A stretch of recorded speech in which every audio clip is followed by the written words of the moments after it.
are a winner. Stand tall, be proud. In the face of doubt, you shout it loud. Feel the strength, let it in. With every step, you're gonna win. You are a winner, feel no pain. You are a winner, feel no pain. Yeah, I woke up feeling like a champion. Every move I make, I got the stamina. Eyes on the prize, never lose sight. Grinding every day, pushing through the night. Got the fire in my soul, never back down. In the ring of life, I'm the one with the crown. Sweat and tears, yeah, I paid the cost. Every battle fought, I'm never lost. Hit the ball, you are a winner. Stand tall, be proud. In the face of doubt, you shout it loud. Feel the strength, let it in. With every step, you're gonna win. Every challenge met, every goal in sight. In the gym, on the grind, it's a warrior's fight. From the bottom to the top, yeah, I've been there. With the heart of a lion, I face the dare. No fear, no limits, just pure drive. In the race of life, I'm alive. With every push, with every strain, I'm a winner, feel the gain. Hit the floor, feel the power. In this moment, it's our hour. Rise above, break the chain. You're a winner, feel no pain. You are a winner. Stand tall, be proud. In the face of doubt, you shout it loud. Feel the strength, let it in. With every step, you're gonna win.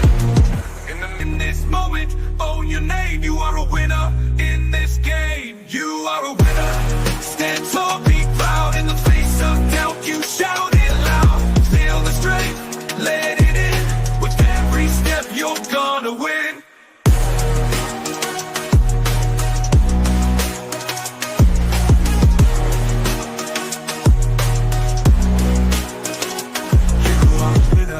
Stand tall, in the gym, on the grind, it's a warrior's fight. From the bottom to the top, yeah, I've been there. With the heart of a lion, I face the dare. No fear, no limits, just pure drive. In the race of life, I'm alive. With every push, with every strain, I'm a winner, feel the game. In the mirror, what do you see? Out in the face of doubt, you shout it loud. Feel the strength, let it in. With every step, you're gonna win. Hello, everybody. Welcome back again. Welcome back again to the show. Absolutely, the boys are back again. We are back again live on BlueClouds Media YouTube channel, and most importantly, it is a very, very beautiful day out there. Wherever you are, let us know what your day is like. It is sunny. It's rainy down here. The rain is done, and now it is getting very sunny. Let me know the temperature out wherever you're watching this show from. Welcome back to the Speak Sports Live, brought to you by BlueClouds Media YouTube channel, or wherever you are watching us from. We always invite all our viewers, followers, and fans to take part of our live streams and also our content regarding topics of the day. Yes, your trusted sources for all comprehensive Chelsea FC topics. Today, we will be discussing Chelsea's stadium news, Earls Court move, Stamford Bridge demolition. We break down the Athletic report on Chelsea FC stadium plans, revealing why stand renovation is out of the conversation. During the live chat, we will discuss the potential Earls Court relocation, the challenges of rebuilding Stamford Bridge, and what this means for the football club's future. Share your thoughts and questions in the chat. We will be answering all your questions, and I'll give you our answers on if it really meets your requirement. And remember, we don't judge. Everyone entitled to his own opinion. Yes, in football, you're entitled to your own opinion, and we'll look into that. No discrimination, no racism is allowed on our platform. So I want to say thank you very much wherever you're watching us from. Likely to be streaming live on two platforms at the same time, X and YouTube. So be part of today's show. As usual, I always say, welcome back to BlueClouds Media, and be part of it. Do not go anywhere. BlueClouds Media will be right back in just a short break.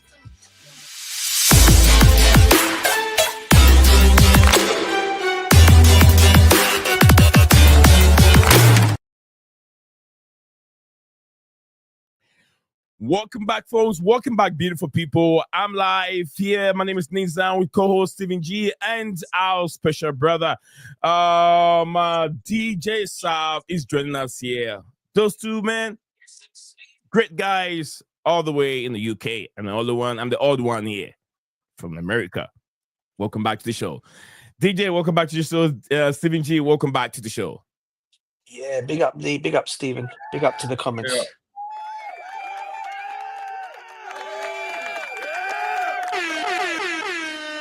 All right, people, we're going to get things running. No time to waste. It's been a while.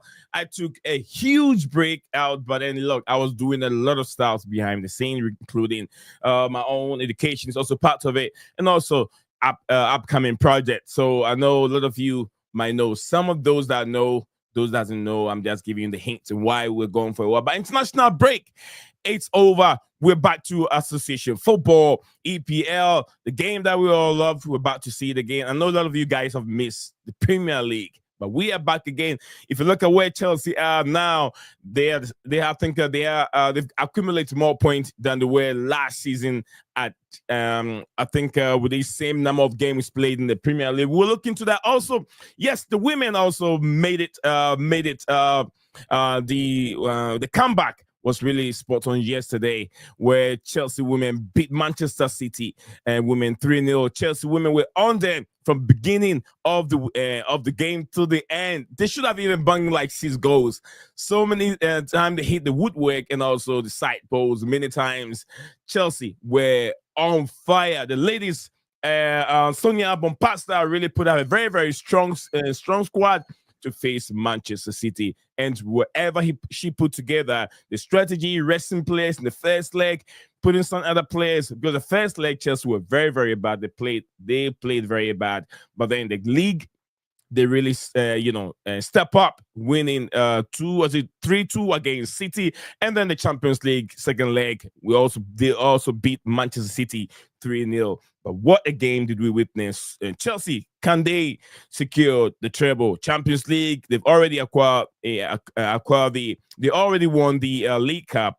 Now the Premier League is there to be taken. Then also Champions League. They're facing their rival Barcelona. These teams I've met many times in the Champions League, always Barcelona knocking Chelsea out. But can Sonia Bompasta make a difference this time? We're about to talk about it. Don't want to be talking too much, but we'll get into it. Let's go to big man DJ Sav over there. DJ, yeah, bro. Over the week, the conversation has been the Earls, Chelsea trying to find a location to the Earls Park, and some other fans said, let's rebuild Stamford Bridge. And also, there's also another conversation which has to be a standby stand that can be rebuilt. We're going to look at cost effective and what do the fans really need regarding the future of the football club. And I'm going to start from you. I want to get your point of view on that topic. But before that, let us know how you're doing, DJ. Yeah, I'm all good, Nee. Just been busy with work, man. Just been relaxing as well when I get a chance to. It's never ending with work. You go to work during the day, you come home, you got your other homework to do, which is help my daughter with her homework and stuff like that, and relax. So it's never ending story, but it's a life I love, so I can't complain, mate. Work and family, you can't complain, bruv. You can't complain at all. Absolutely. I know how that feels, DJ. I know how that feels from morning to evening. But yeah, very, very happy to have you on the show back again, DJ. Over to you.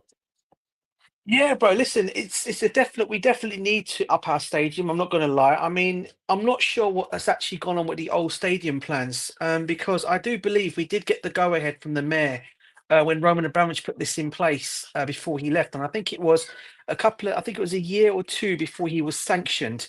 They already had it all done and in place and ready to go. I think they may even gave the go ahead because it expires after a certain time.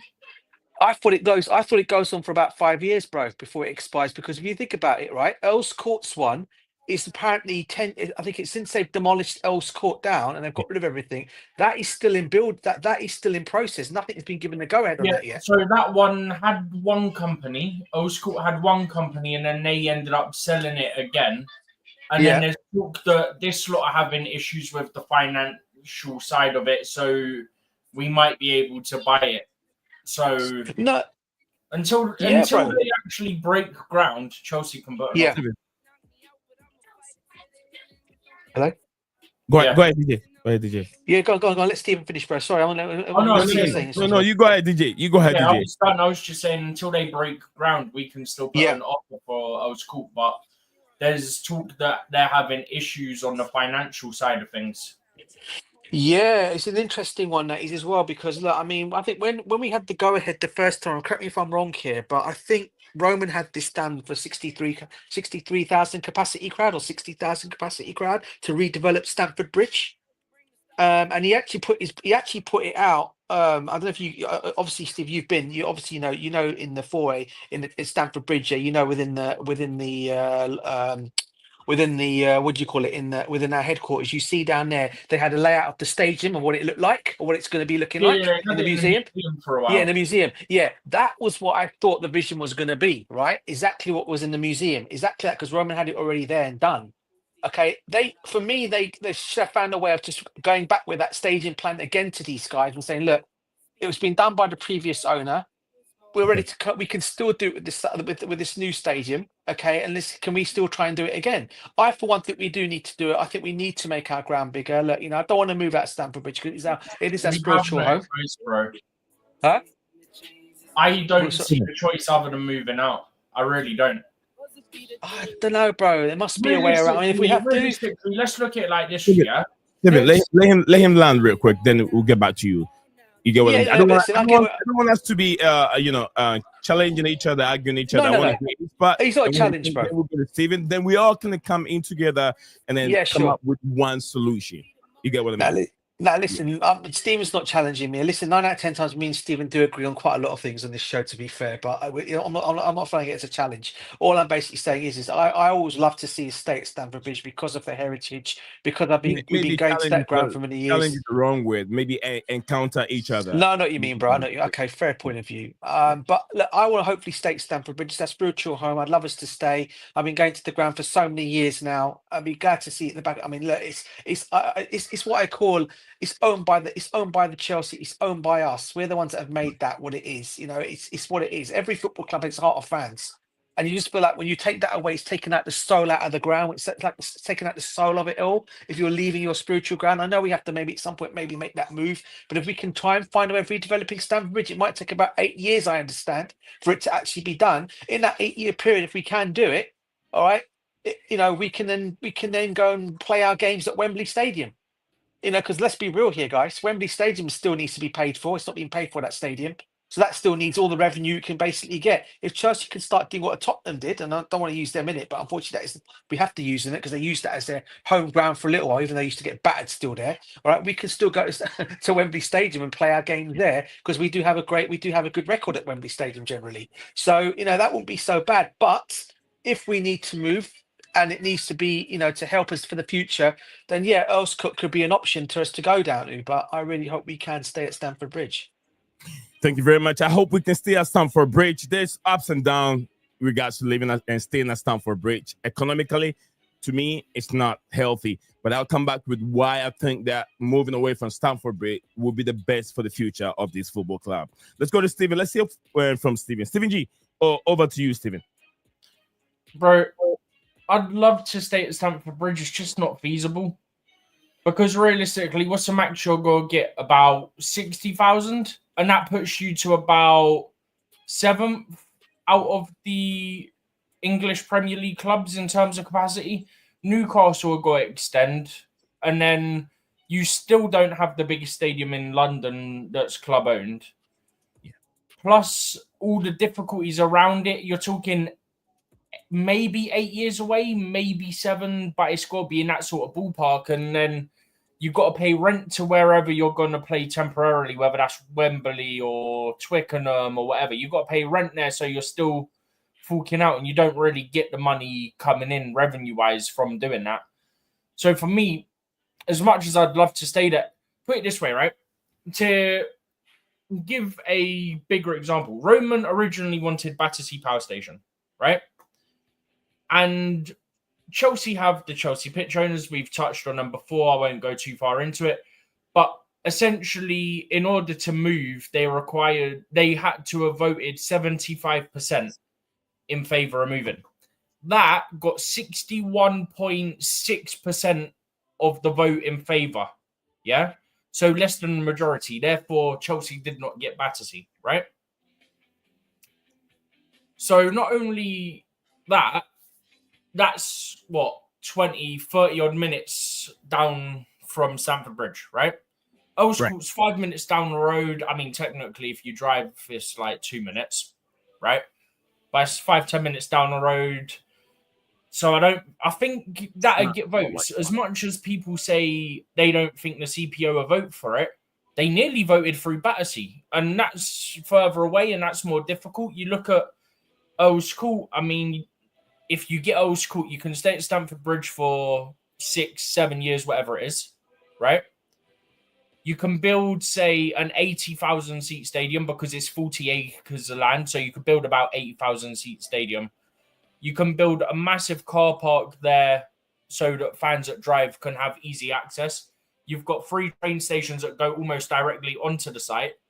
You can have it multi-purpose for concerts, boxing, American football, rugby if you really wanted to, right?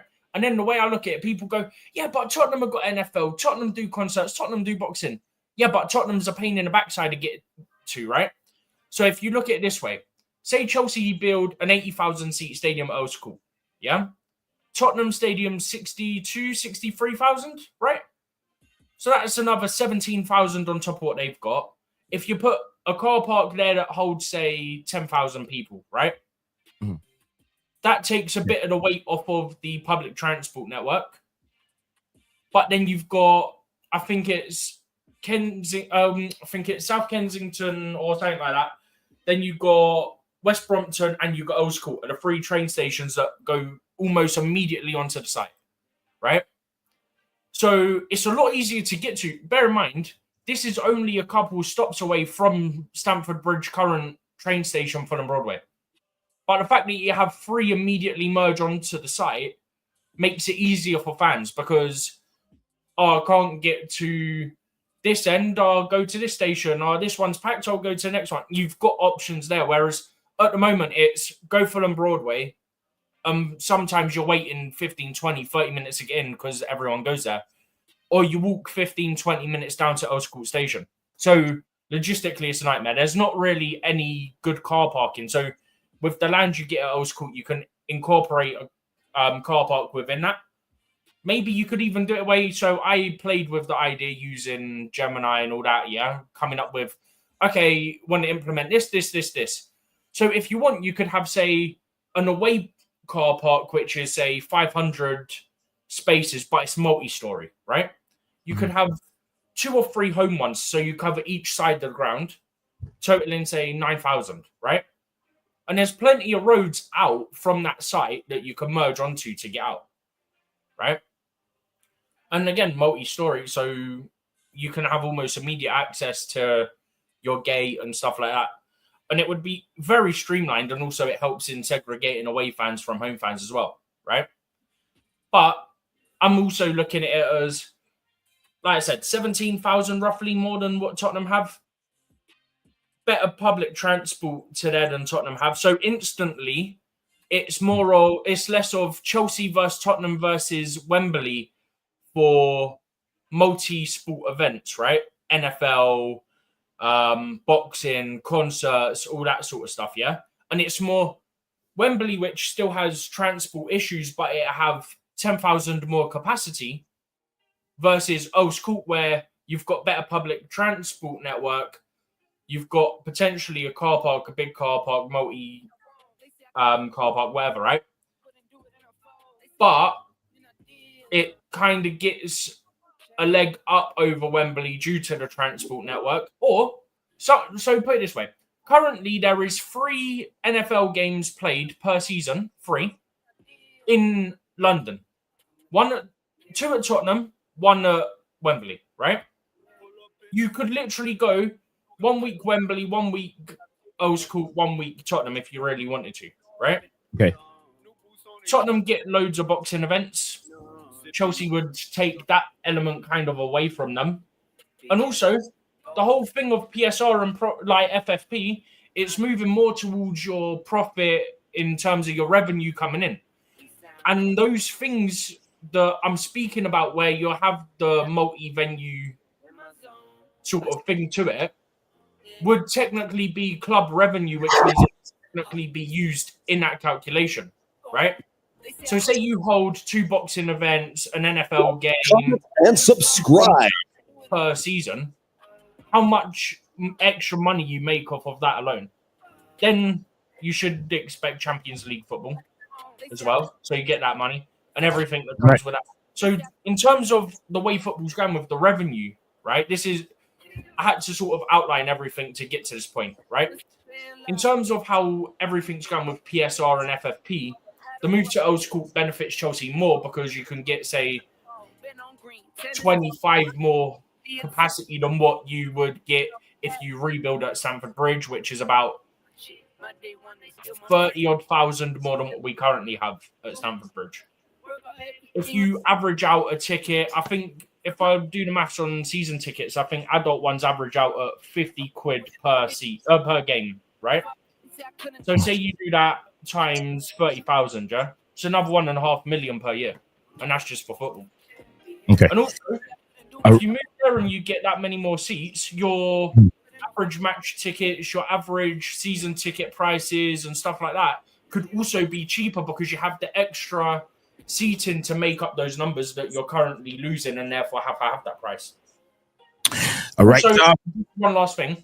Okay. If you move to Earls Court, you can build the biggest club-owned stadium in London, worthy of the 2 times Champions League winners, the only club to do it, even once. Yeah, and it's what we deserve. DJ, by the way, you're muted. Absolutely. I didn't want to disturb you, bro. That was all. That's why I thought you were going to say something. No, bro. No, not at all, bro. All right. Thank you very much. That was a long explanation from Stephen G over there. We know we're going to expect that, so I wasn't surprised getting that long explanation from Stephen G. Big up to you, Dan. Dan watching this live from the comfort of his home. Absolutely, Dan. Get well soon, brother. I hope you get well, bro. Get well. I spoke to him earlier on. He didn't sound good, He didn't sound good at all. I spoke to him earlier on. Wow. Dan, I haven't spoken to Dan because I was been very, very busy. But anyway, Dan, I reach out to you, and I reach out to you secretly and talk to you. You know how we do it, Danny. All right. So it says wall jump. We'll jump on, but gonna take my boys to get there.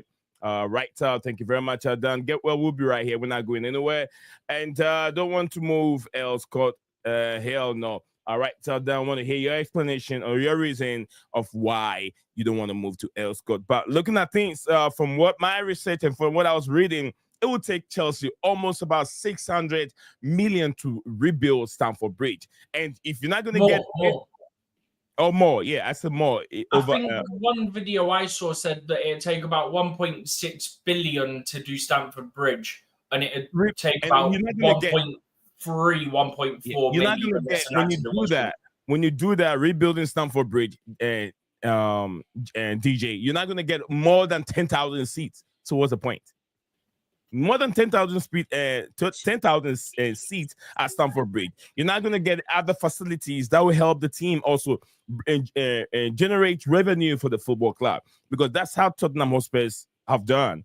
We relate to. I don't like comparing Tottenham Hotspurs, but I'm comparing Tottenham Hotspurs at this point in terms of financial basis. What they've done to the football club. Madrid have done an awesome job with their football club. The stadium, ultra-modern stadium, and if you look at it, it's scary but beautiful stadium, underground, and the carpet, different kind of carpets that they bring up for different events. We as a football club, we've got to that pedigree, we've got to that limit that we need to establish one of the best, beautiful, ultra-modern, renowned, I would say, millennium or whatever stadium need to be established for this football club. if you look at our trophies and we don't have that kind of a football club and that kind of a stadium in London, that's a disgrace. And I do understand the emotions what Stamford Bridge provide for people, but we have to look forward. We have to look ahead than just emotions. We're talking about ticket. We're talking about ticket being sold somewhere else and black market and all that. All this happen because people, the stadium doesn't get enough people in there, and there are people who wants to go and watch games but can't get ticket, and that's what we're looking for.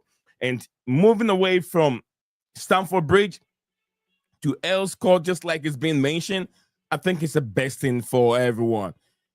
It's going to be difficult, but Roman Abramovich have even made that statement. I wouldn't say made that statement. From him, those in the way that will make this thing very difficult will be the support. Is it supporters trust, right?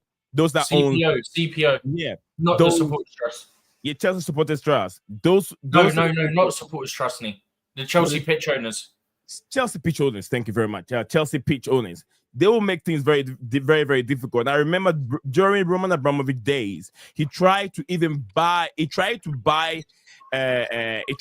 stadium, buy the pitch from those people, and he only have a few people that voted for him. But besides that, none of them. So Roman even tried.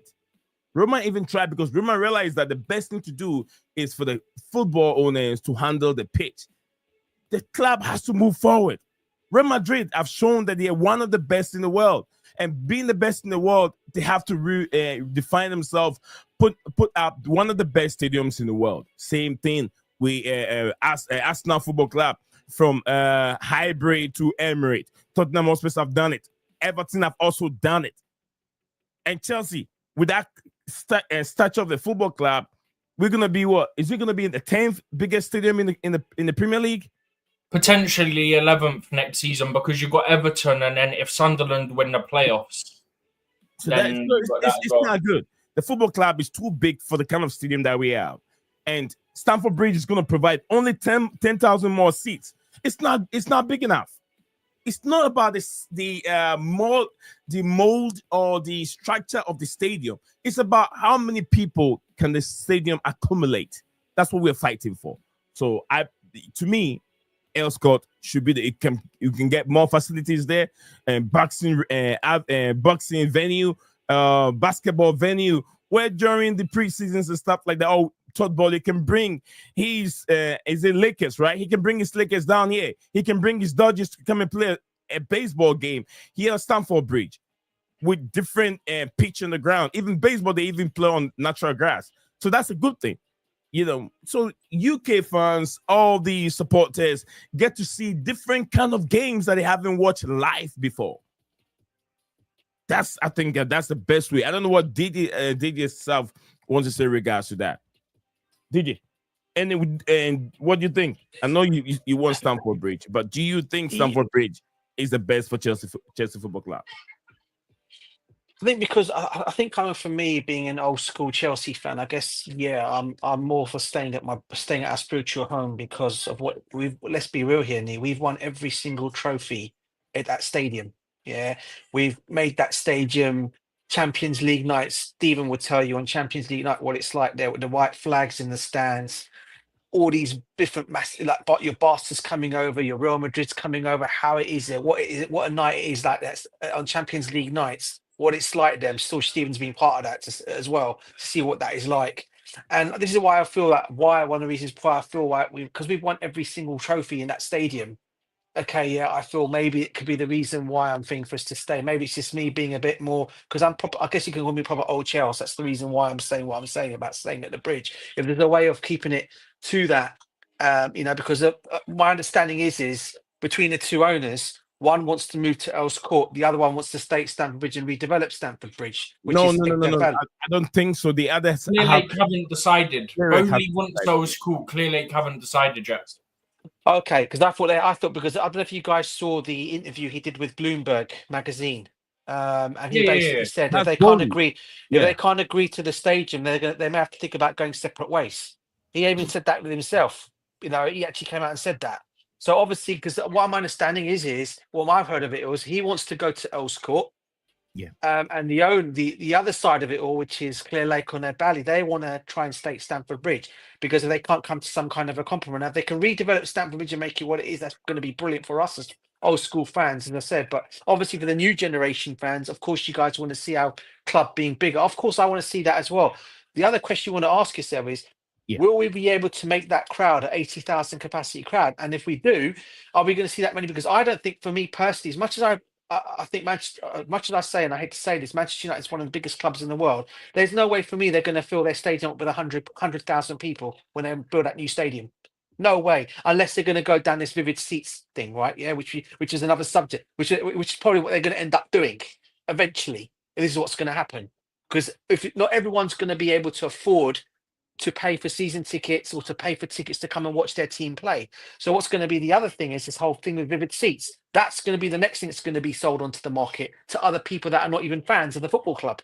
If that's the way of filling up our stadium, then I think that's the wrong way to go about it because that's not how it should be for me personally, right? Yeah. Let me inject this.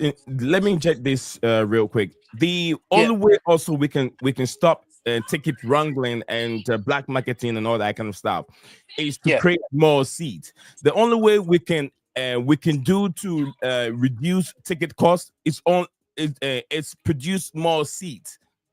Tickets will go down. Ticket price will go down if you produce more seats. And I'm sure there are lots of people there who wants to be season ticket holders, but they can't because there are no seats for them to be able to get those season tickets. No, I agree, bro. I agree, but I think what my debate on it is, mate, is at the moment, at this moment in time, you're right. Not everyone can be season ticket holders. Like like we're lucky to those of us who are can afford that, can do it, are good because. If you've been a fan, I've been going for so many years now. I'm also a member as well, so I get a good I don't pay a full on whack for my season ticket each time I renew it, right? I don't know how about others if others do, but others out there that are going to be coming in first time to buy a season ticket, we know that what the money's going to be to pay for that kind of money, right? To pay for a season ticket, not everyone's going to be able to afford to do that. Is that going to be, it's all well lovely having a bigger stadium, which I agree on. I want that to be the biggest stadium in the world if we can do that. Are we going to fill up the new stadium? Because it's not going to be longer known as Stamford Bridge anymore. If we do move, it's going to be called something else. Probably they're going to have a naming rights for it as well. Whether that's going to be called, or the sponsors, or where the sponsors going to be, because it probably would.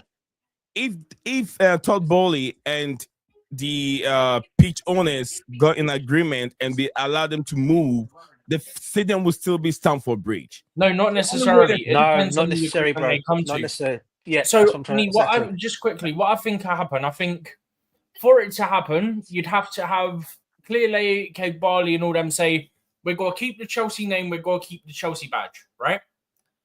Yeah.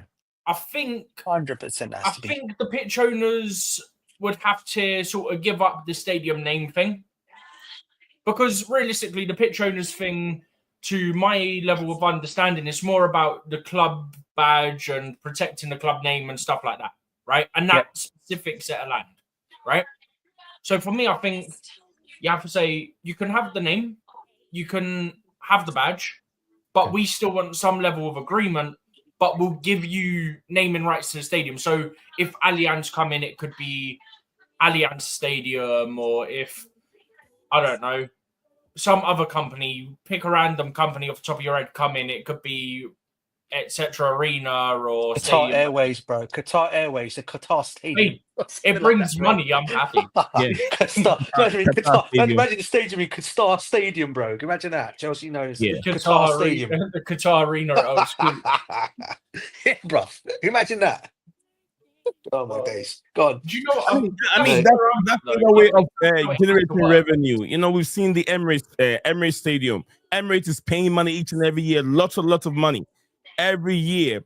And Chelsea, we go by Stamford Bridge, we don't get any money. We don't get, if you go to Camp Nou is known as the Spotify Stadium.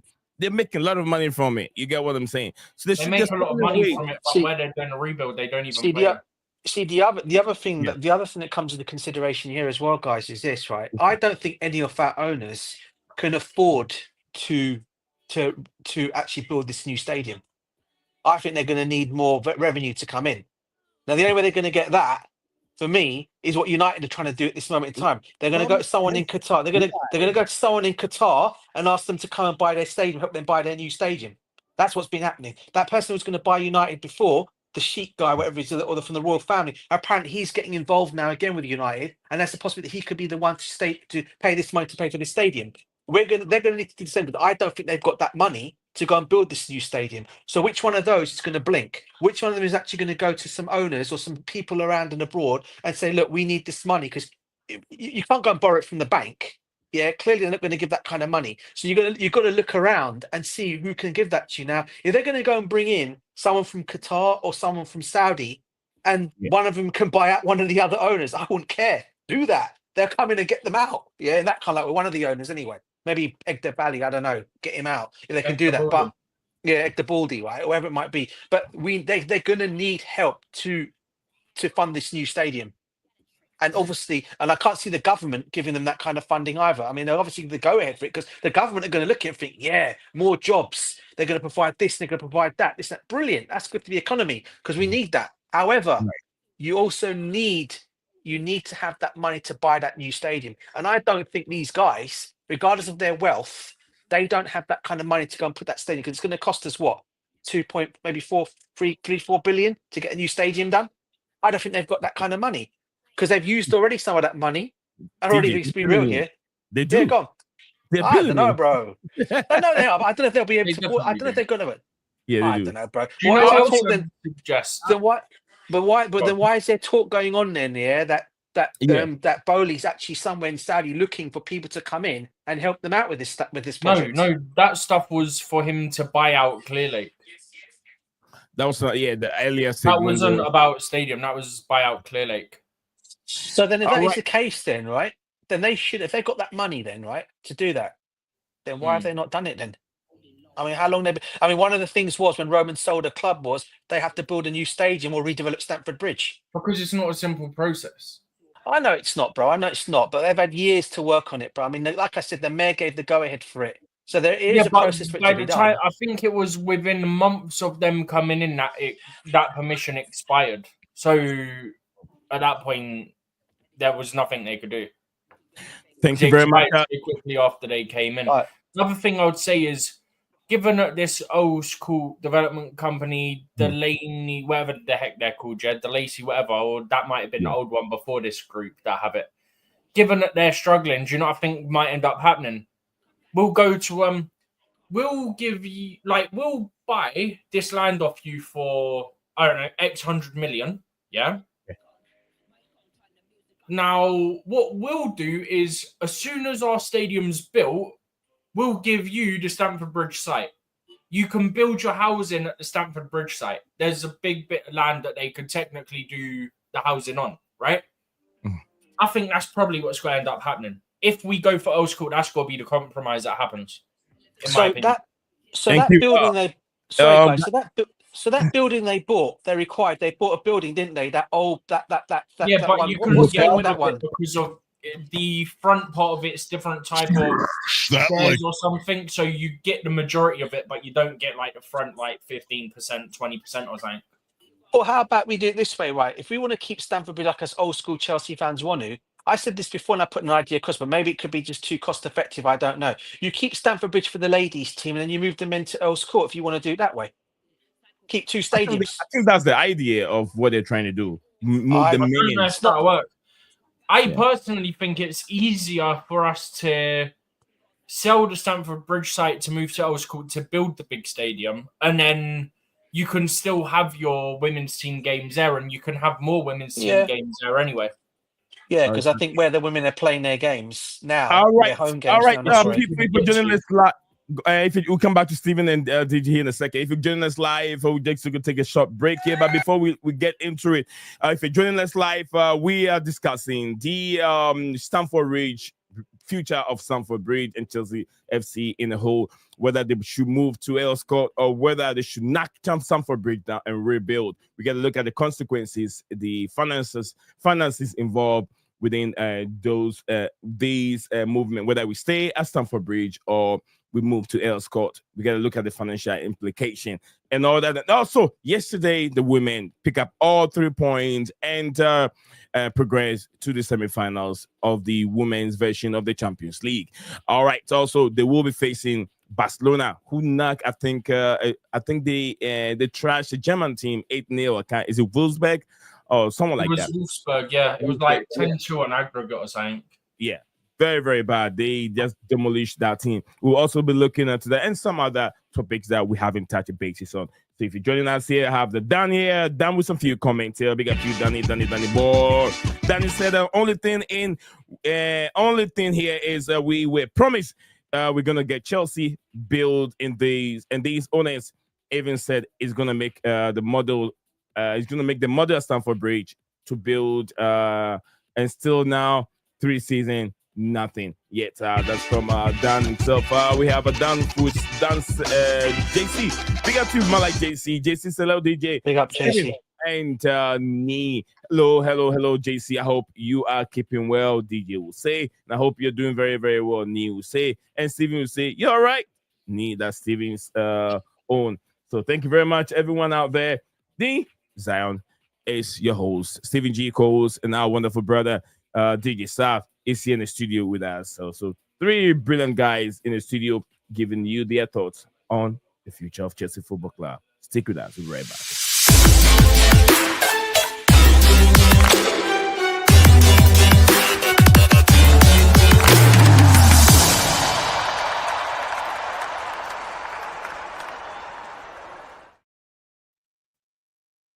The show is on. We are back again with some interesting content regarding Chelsea FC and some Premier League topics. Trent Alexander-Arnold also in the topic here that we'll be discussing. It's been his topics has been everywhere for the past 2 weeks, as we all know that he'll be joining Real Madrid on free and he'll be making lots of money. Liverpool fans are very, very angry. If you're a Liverpool fan, you're watching this live, want to know your thoughts and how you feel. Is Trent Alexander-Arnold a legend? We'll talk about that later. But we're still on the future of Chelsea FC. Earls Court, Stamford Bridge. Where do you stand on it?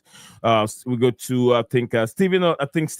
I came to DJ explain more. We're gonna go to Stephen and see what we want to add to it before we move on other topics. We're still live. 1:12 p.m.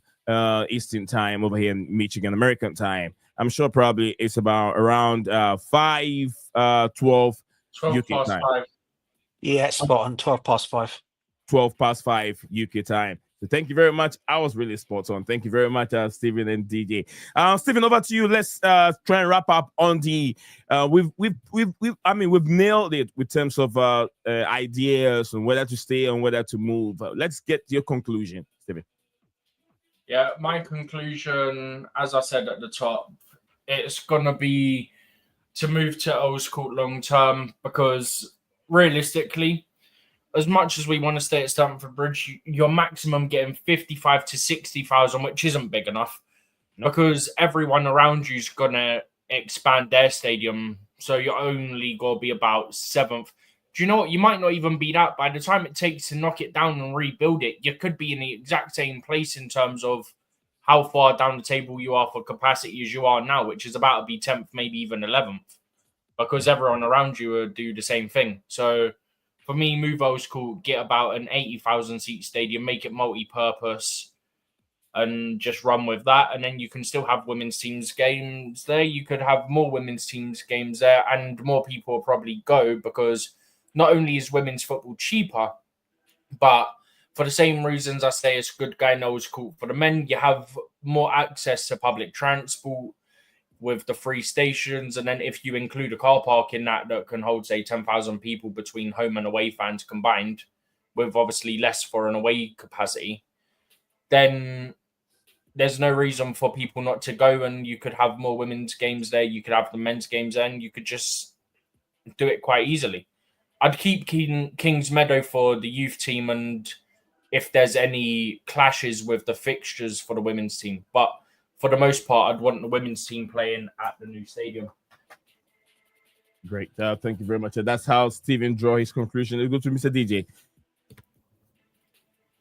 Yeah, listen, I'm 50-50 on it, as you guys know. Obviously, I want us to have the biggest ground in the world, or biggest ground in the country, or you want to put the world, if you like. At the same time, I guess it's just the old school Chelsea fan in me that wants to stay at Stamford Bridge, and why I find it so spiritual, because we've won every single trophy at that stadium. And I think that's why I look. I know we're going to be starting to do new things at the new stadium, should that happen when it happens.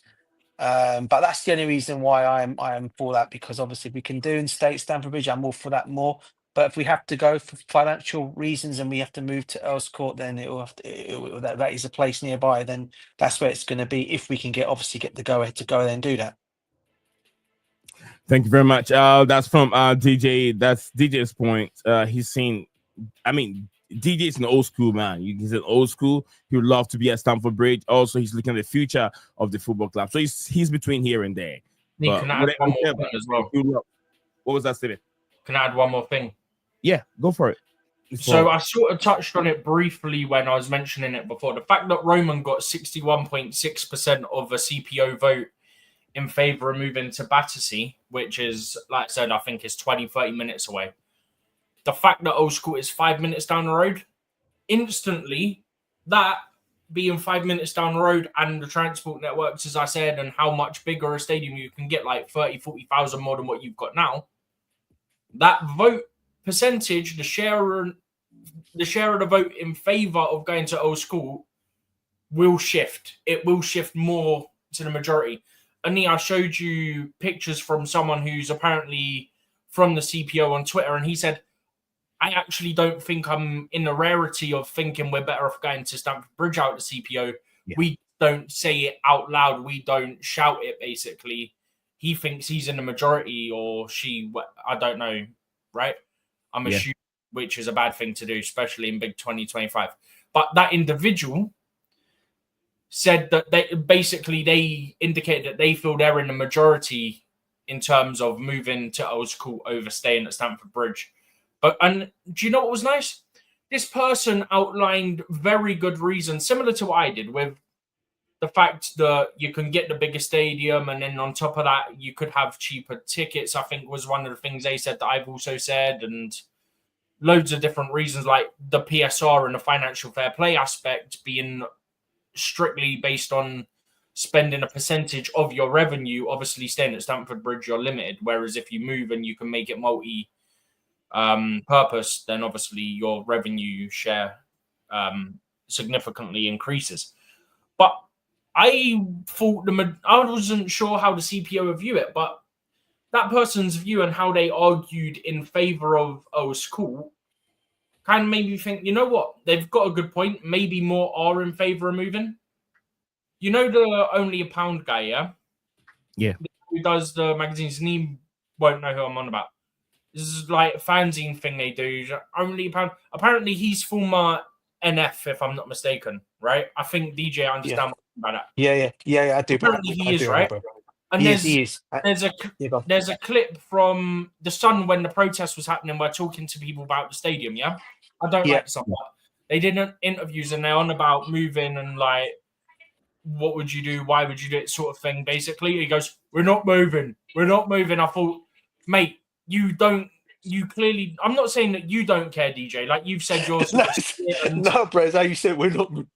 No, but it's true. It's the way you said it, bro. But the thing is, right? My thing is, I get what you're saying, though, bro. You've got your reasons for it. I don't really see any reasons. You got your reasons for your view, and you said you're sort of 50-50 on it, right? Yeah. But his thing, from what I remember, he didn't lay out any reasons for it. He just went, "We're not leaving. We're not moving. We're not leaving Stamford Bridge." Well, no, that's not an argument. That's not a reason to stay. You can't just go, "We're not moving." Like, no. Yeah. Another thing I don't get is that some people I see they're going, "Oh, but the ashes of Osgood and all that." Yeah, I'm like, that's that. Yeah. But at the same time, you could technically, because I think they've actually put like the thing that the ashes are in underground, so you could literally give that up and move it if it's that big a deal to people. No, it is. I mean, look, I think for me, I go about my dad because it goes generations. My granddad was a Chelsea fan as well, so it goes generations, bro. That's the reason why I'm the way I am about it. No, but my more thing or is the less, fact that he didn't but- even put an argument. He just went, "We're not leaving." but that's funny though. That is so funny. No, but listen, I can understand why some fans and the younger generation fans, like you, Stephen. Again, I'm calling myself old by saying this, right? And I'm saying that. But the young, I can understand. I'm part of the younger generation. Yeah, and you as well, bro. Right, and the younger I can understand why the younger generation are looking at it as a. And listen, I can look at it from a business perspective point of view. Being in finance myself, I can understand why it would be better to move to something bigger, where to get better finance to come in. I can understand all that. Believe me, I do. But at the same time, thinking we can finance Stamford Bridge even better. But if it has to be that, and we have to move for that reason to do that, then brilliant. All good for us. It's more money. It's more money for our football club in that kind of way. But at the end of the day, I'm just being what I call, as I said, I'm just being a proper old Chelsea. That's just me, mate. But Like I said, If we talk but if we talk about sustainability, it's part of it. yeah.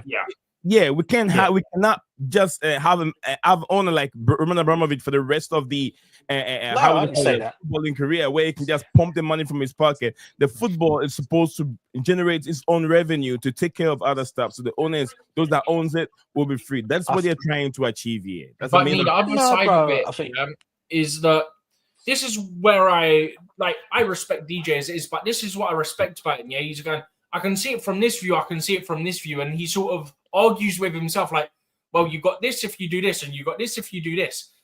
And I see that, and as I said, if there was a way to stay at Stamford Bridge and build a big stadium that we're not having the same conversation within about 5 years of moving in there of we need a bigger stadium because everyone else has expanded, I'm all for that. But where you've got the rail lines directly behind the East Stand and all that stuff, it's just not possible.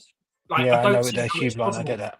Because I'm like you, On one hand, I'm like, I'd love to stay there. Not even just purely for the history aspect and all that, But on the other side, I'm like, but because I saw the chart, I don't know if I sent it to me, I'd have to check.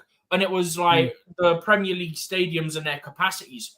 We're 8th or 9th at the moment, No, I know we are. I know we are. Getting a new stadium that's going to be bigger than us, which I think is going to be like 58,000. So that's like 55 or 58,000. I think their new one is 15 to 80,000 more than ours. If we can only expand Stamford Bridge to 55, 60,000, there's no point doing it. No. Listen, as I said, I it hurts to get say that, bruv, because all I've known and any Chelsea fan in the history of the club has ever known is Stamford Bridge, because that's the only place this club has ever played. Yeah.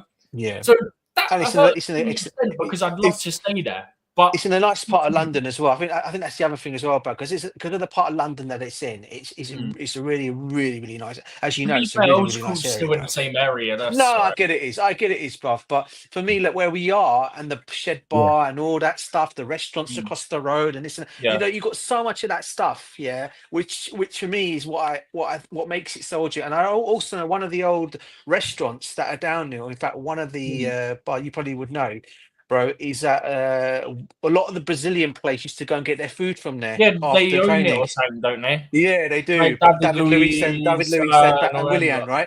So they used to always go and get their food from there as well. Like, it's all those kind of. Listen, it's just me being, as I said. Don't worry, I get what you're saying, and I can understand it from Angle's point of view of everyone. But listen, if we move, brilliant. If we can move to a high capacity crowd, brilliant. And Earls Court. I mean, the good thing is Earls Court are in a project there already. That's my. But then the finance issues I mentioned are why I'm like, maybe there's a chance. I'd lost hope at Earls Court, I'll be honest. When I saw our planning permission list, they had all their consultations. I was like, it's done. Would you believe it, Stephen? We used to have shows there for my work. One of my old workplaces, we used to do like shows at Earls Court. Yeah, we used to have shows there as well. So I know that area pretty well in terms of that. Shows that we used to work. My thing is, I think for me, as much as I want the bigger stadium, obviously Battersea's not an option. They've built stuff there since Power Station, like that. They've built stuff there and all that now, anyway. But for me, I think if it was Battersea or Stamford Bridge, I'd just take the hit and go, you stay at Stamford Bridge. Yeah. But because it's 5 minutes down the road, it's still within the area. It's so easy to get to.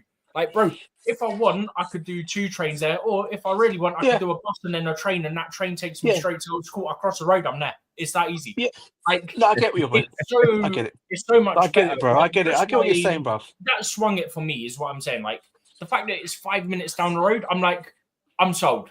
Because and it's not, and it's not far from Stamford. It's not far from our ground at the moment, is it? So our ground is there. So you're like another 5 minutes. And also, bro, 40 acres. Do you know what you could do with that? Like, yeah, bro, like hell of a lot, mate. Hell of a lot, bro. I think it said you could get. I think it said when I looked it up, it said you couldn't get. It'd be a tight fit, but I think you could get like 90,000 within 40 acres. I think, but you'd have limited space on the like walk paths and all that. That's why I say if you do 80,000, I think you have about 7 acres to spare, so you can put your little vendors all around. Bro, realistically, on that, you can have a shop. You can have a mini shopping center. Have about 40, 50 vendors in there selling food. Hotels also coming in. Hotels are also coming in. You don't have to have hotels there, though. No, not in the stadium. Well, you mean nearby? Nearby. It's so easy to access as well. Like, bro, even though it's directly on the map, I see people go, "How do I get to Fulham Broadway?" I'm like, it's 2 stops from where you're at, mate. Like, come on. I literally have to go to the map and go 1 stop, 2 stop, get off here, and all it will be is outside the exit.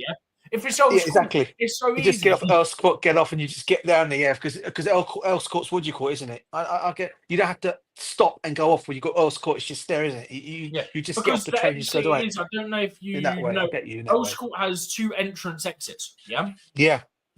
So they've got one where you have the lifts that go down to the platform. Yeah, that's one of the entrances.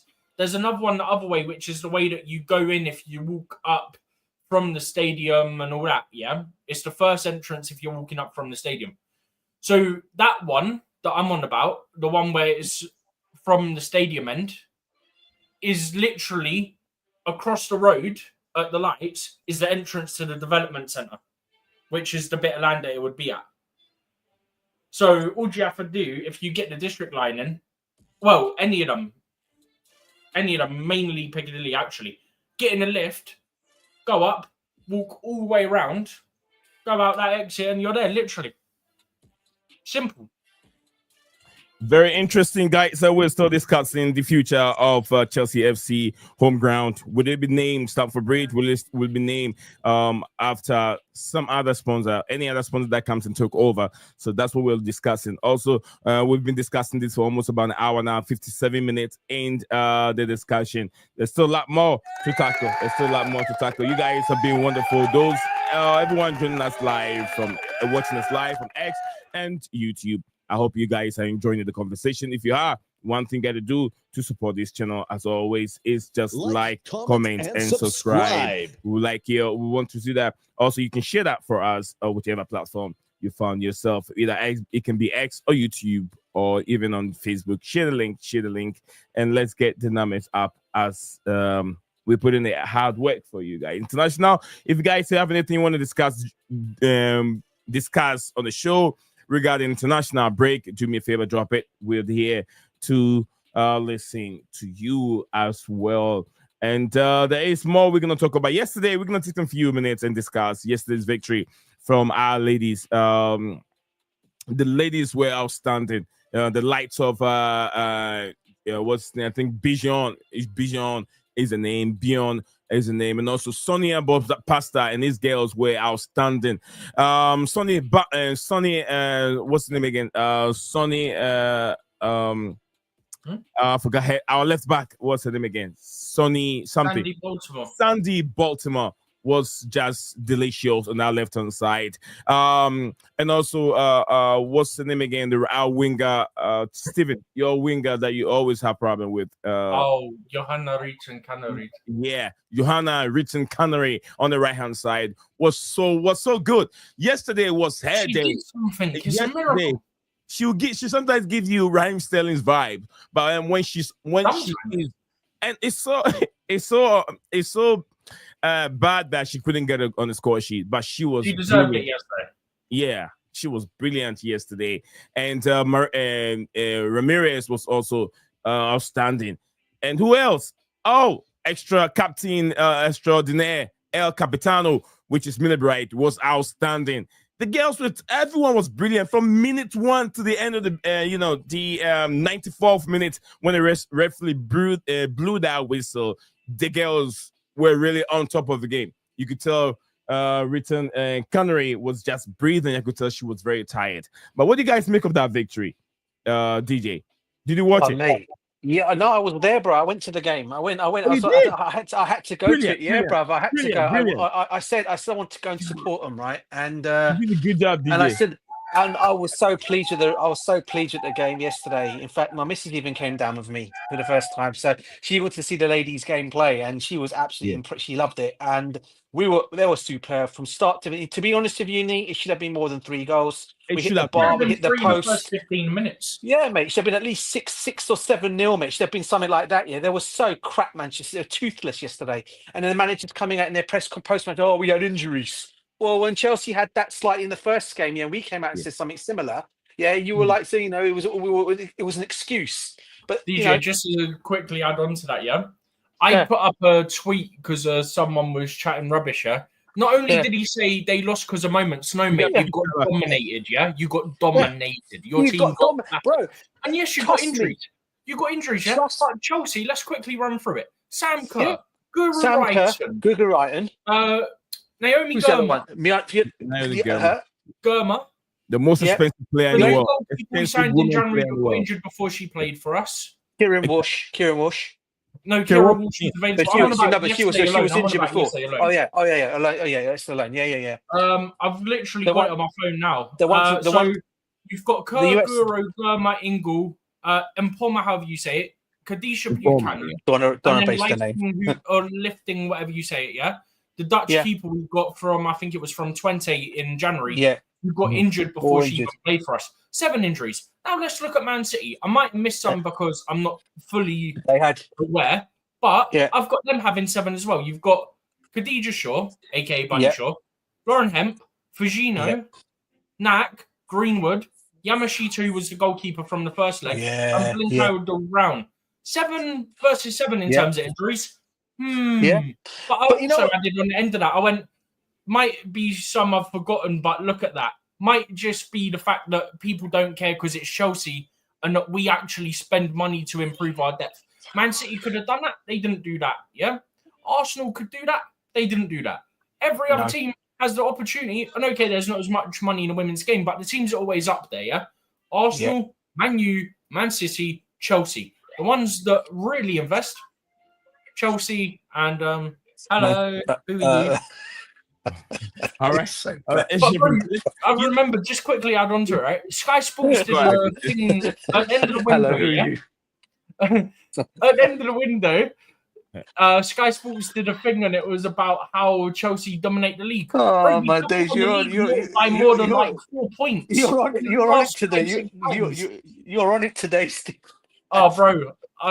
You're on it today, bro. I have to admit, mate. I was just like... The thing is, in this whole run of league title wins, last season was goal difference, if I'm not mistaken. But we've not won it in this whole run of 5 league titles by more than 3-4 points, I don't think. So, yes, you can look at it, go Chelsea dominated because they won it by X amount of times in a row. But in terms of points, we haven't dominated. This season we have. But this is the first season we've really dominated the league and we're 8 points clear or 9 points clear. We are, bro. And I tell you what, mate, as I said yesterday, right? Manchester, in the end, we took it easy on, but that game should have been out of sight, bruv. I mean, Man City yesterday.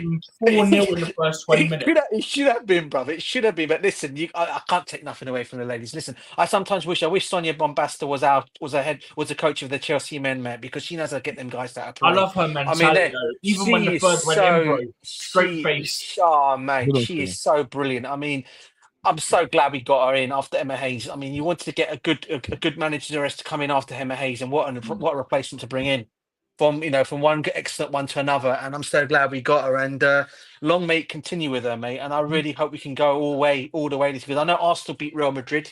I think they won 3-0. I think something like that, if I'm not They were mistaken. 2-0 So down through first leg as well. yeah, they came back, so they're going to be in that. And then he said Barcelona also. I think we got Barcelona in the next We game got in the Barca next for the round. 4th year in a row. We had them Yeah, in the that's going to be tough. final, and we lost the That's going final. to be tough. It's I going to be think we tough, lost bro. the final 2-0. We then lost on aggregate the year after in semi-final by about 1 goal. Then we lost on aggregate due to referee giving a BS penalty last Well, year. as usual. Yeah. Thank Yeah. you very I much. mean, Thank Finals you in a very row. much. We've got them now. Thank you very much, So, guys. So time to switch. this is what I'm going to add to what you guys just said regarding yesterday's victory. Sonia Bompasta, big up to you, Scala, in here with us. I'll get to Scala big here. up, Scholar. Sonia Bompasta says mentality. Do you know what he said during the press conference? He said we will be there, we will show our quality, and we will win it. According to him, that shows the manager's mentality, how he motivates these ladies to fight harder and be able to get that how they went down 2-0 in the first half, be able to beat them. They should have, like you said, Steven said, DJ said, they should have beat them more than 3 goals. But anyway, let's hear from Scala from Manchester United. Any Scala, how you doing? And any update from your side? Yeah, I'm doing all right. Big up to everyone.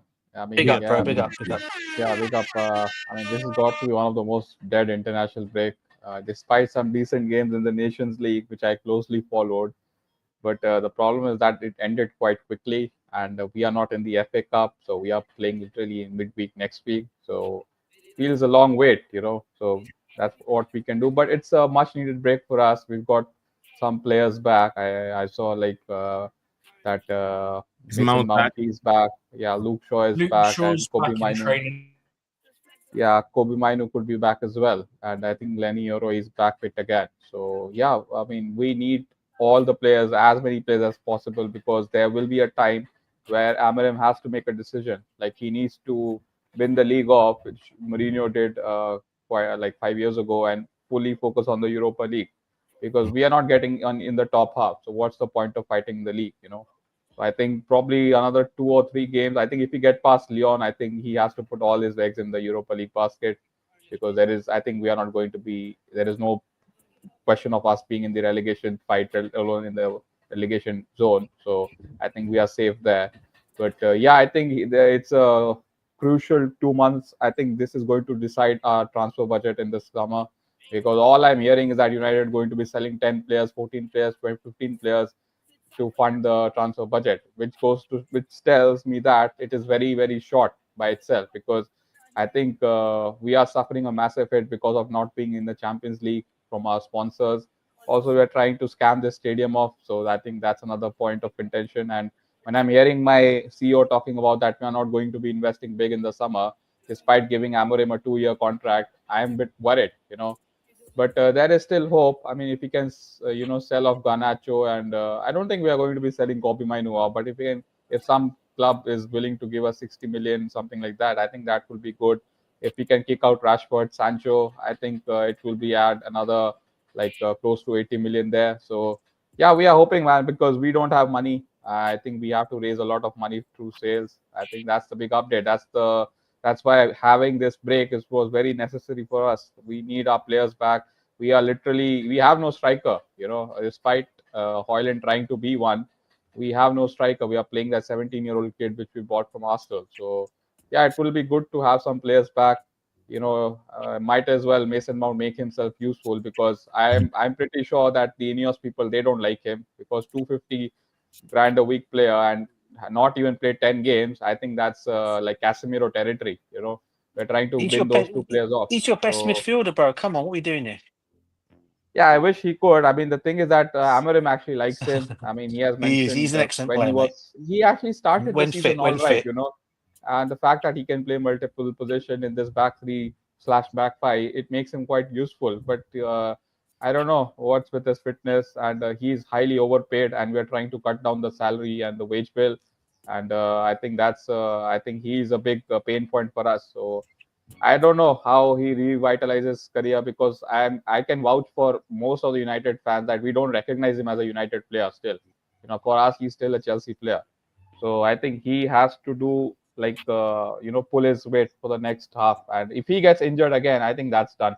I think despite some people backing him, I think even they will give up on him. So yeah, crucial months for Mason Mount, crucial months for Hoyland. I think he could be on the chopping block because I think we are definitely going in for a striker similar to Arsenal and Chelsea. I don't think we'll be getting any big striker like Gyökeres and Awesome and all that, but I think we'll be in for someone, maybe Liam Delap. But yeah, I think it's a big month for him as well. And I hope somehow Bruno does his thing, whatever he does, and we can get that Europa League because I think Amorim, with his just 2-year contract, he has to make this work because he hasn't got a lot of time. So it's like a push and pull situation with Ineos. So we'll see, man. What do you make of this young player, Leno Yuri? 2 times been injured since he's been at the football club. A lot of money has been spent on him. Yeah, I think he has done well. I don't think it's his performances are not a big problem. I think he had that one game against that Southampton winger, I think Suleimana, which he got found out because of his rapid pace. But apart from that, I think in his first season in the Premier League, if you minus the injuries, I think he's done well. So I'm not worried with Lenny Yoro. I think he's literally one of our last problems. There are at least 10 problems before him, i.e., something like the goalkeeper, which I'm very much sure that Amorim would like someone in his old mold because that's a Ten Hag signing. So yeah, actually, I was having an interesting debate where people the one positive they were discussing the positives of Ineos because there are lots of negatives, and I mentioned that all the signings they've made, they have improved us somehow or the other. I don't recall a bad signing. I mean, even if you look someone like an Ugarte, he's not my kind of player, but he's useful, in the system, and he has been one of our better players. So yeah, that's the only positive. And now you can say if all your signings are good, why are you 14th? I mean, those are not because we are not 14th because of our signings under Ineos. It's because of the players which we signed under Ten Hag, like Hoyland and players before that like Dalot. I mean that needs to be a case study of how a player can go from player of the season to becoming a worse player. Diego Dalot, I think that guy needs to wind off, man. He's a big problem for us. And Onana again under Ten Hag signing, very very sketchy. So yeah, we'll see, man. It's a very big last 2 or 3 months for Amorim. It could almost define his job because if he doesn't get Europa League or win the Europa League, he can expect his transfer budget to be cut down significantly. That's my stance. I was going to ask you if you think that Amorim is indeed the right guy for the future. But from what you're saying, go ahead, TJ. Go ahead. No, I was just going to say, I actually do think he is the right manager for United. I'm not saying, and this is not me putting my Portuguese hat on, by the way, so don't come at me for that reason, right? I'm saying because I think he does suit United to the ground. I think he's a good man. But that's Steve coming in with a little comment there. I heard that. No. Listen, I think he is a good manager. I think he's right for United. I really do. I think Onana, I think it's going to be sold. I think there's a lot of talk coming in that he might be going to Saudi, one of the Saudi clubs. I've seen links in the last couple of days, and it looks like your Stretford. Is it the Stretford package, whatever I forgot what they call their that channel, whatever they're called. They've been apparently United have been linked with Diogo Costa from Sporting from Porto as well. So it looks like not Porto. Sorry, is it not Porto? From yeah, but no. The goalkeeper. They're linked with him, the one we want to go and sign. It's Porto. Yeah. Sorry. I'm getting. I don't want to think something. I've been seeing links to him to United, which could be an interesting one. Should they get him? So you guys are looking in the right direction. And as I said before, mate, don't judge Amorim now. Judge him on when he gets his own players in, because I think that's what I think every coach needs their own players to show what they can do. But do you think that he's showing glimpses of what he can do? Do you think he has shown some glimpses besides Bruno Fernandes being the one building him out all the time? No, listen. I get in some games he has, some games, majority of it I'd say no. Because I don't think he's the bad manager. I just think some of the players that he's got in his team, some of them I don't think are playing for him. I'll be real with you. I don't think some are playing for him.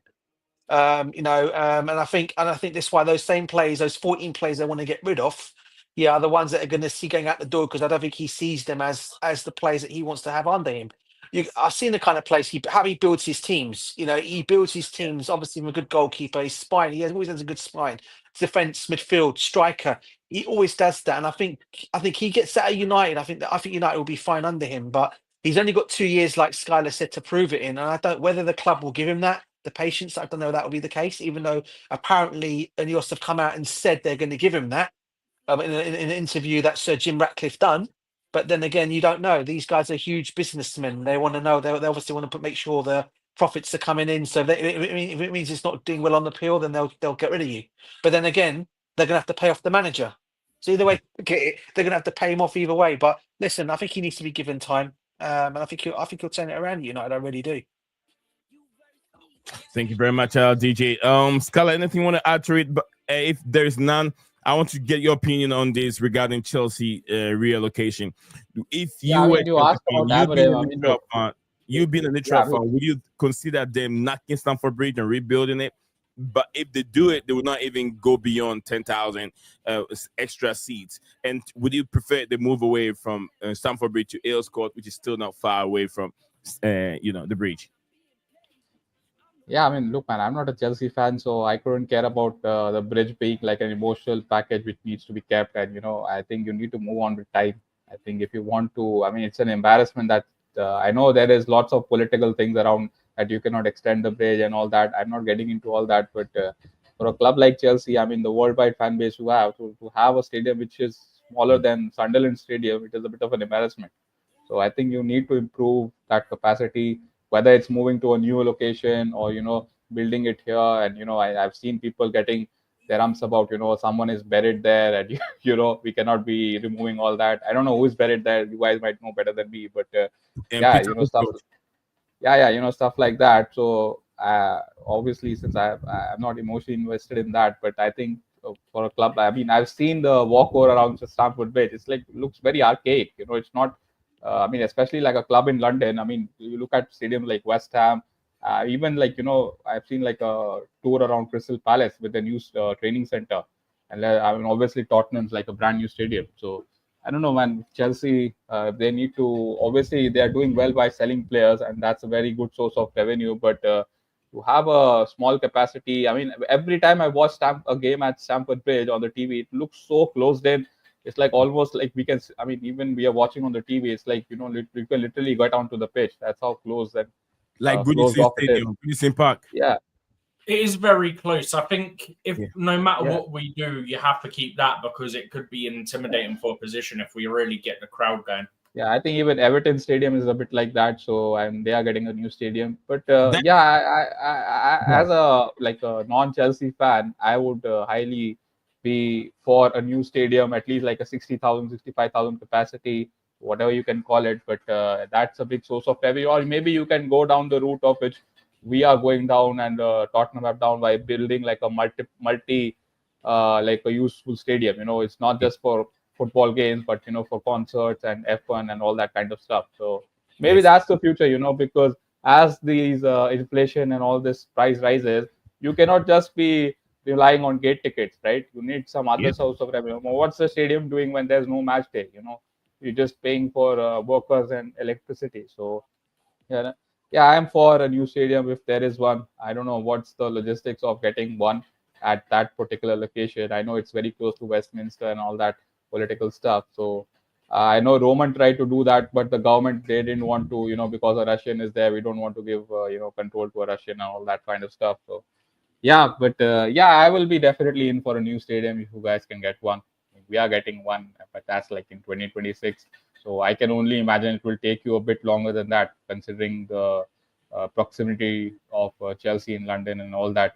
I mean, if I'm not wrong, you can see Fulham Stadium from Stamford Bridge, right? I mean, I have seen some drone views. So, yeah. Exactly. Thank you very much, Scala. I've taken a lot from Scala, unless you want to stay on for a while. If not, then Scala, thank you very much for coming on as usual. And guys, if you're a United fan, if you're Arsenal fan, I always say this is a go-to channel that you can hop on. You can listen to other perspective and opinion on your football club. We talk all things football, but Chelsea perspective is our main priority. But most of the time, like I said, Scala is a Manchester United fan, so that's why I said if you're a United fan, you should be happy to be on this platform. We have Liverpool fans, we have Everton fans, all kind of fun. But this is the channel we talk football. That's all we do. Yes, DJ Sap, thank you very much as usual. He think we lost DJ due to battery running down of the iPad. Thank you very much. He said he will jump on later if he get it charging. Thank you very much, DJ. As usual, he was right here before we went live. Steven, anything you want Let to me add? ask you something, because I've been meaning to ask some Chelsea fans this question. What is the deal with because I've been seeing lots of rumors with Sancho. Are you guys like want to keep him, or is it like a breakout clause? Because I thought there was an obligation and Chelsea would mean to buy him, but they are saying like Chelsea would like to send him back to United and pay a fee of fee of 5 billion. What's the truth behind it? Like, are you guys going to keep him, or are you going to pay that 25? No, nobody really knows at this point. Nobody really knows. I had something earlier on the radio, and someone who's also, popular on these media scene. He said that reporter saying that he's staying at the football club. He will be there. To trust me. So I know the person don't want to say the name, but I want you to take this. If indeed that, from what I'm saying now, if it really happened that Sancho is still at Chelsea, it means that when I say something, you guys have to take me serious. But I won't say the name. I won't say the name right now because I know Steven will doubt these sources. But I'll say I had it. And so I had the person said that he will stay at the football club. He's not moving on to Manchester United. I want him out because he hasn't done enough to be able to secure a permanent move at Chelsea Football Club. Steven, has he done enough for you? No. This is what annoys me with him, yeah? He started out really well within the first flashes. I think it was about 10 games. He was good, and we thought, maybe we got the Dortmund one back. I think even Skylar said it when he was on here with us at the time. And then since then, it's all gone downhill, and it's like, what's happened for it to go so downhill so quickly since then? I just don't make sense. Exactly. We got just 10 minutes to run up everything here. Just 10 minutes to leave the show. We just did an hour and a half. I was going to do an hour, but I just extended it a little bit because the conversation got more interesting. Scala, anything you want to add to regarding international break, international football, Premier League? Also, I've heard that they have extended the the transfer window has been extended due to the... No, it's not extended. It's not been extended. It's been reduced. There's a special window for teams taking part in the Club World Cup. What? It will be open 2 different times. Yeah. So the reason is, there's a special window for the teams in the Club World Cup. So for England, obviously Chelsea and Man City. So that allows them to buy their players before the Club World Cup, therefore having those players compete in the Club World Cup for them.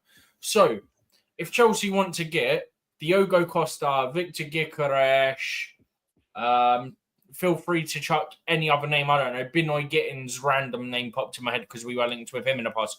We could do that, register them, have them at the Club World Cup, and then there's a week break in between each of the windows, between the special window exemption type thing for the Club World Cup teams and the main window for everybody. Okay. So being in the Club World Cup is actually not only a benefit because you get money for being in it and how far you go, but it's a benefit because you can get your business done before any other team. Okay. Because you can technically you can't, because other teams can still negotiate. They just wouldn't join them at that time. But it does kind of give you a leg up to an extent. So you get those players in, they come in for the Club World Cup. Then you don't need to worry when the main window opens. You've got your team sort of set for the summer and for the upcoming first 6 months of the season. Very happy that they Scala, do you think the Sancho have done enough at Chelsea that deserve a permanent move at Stamford Bridge?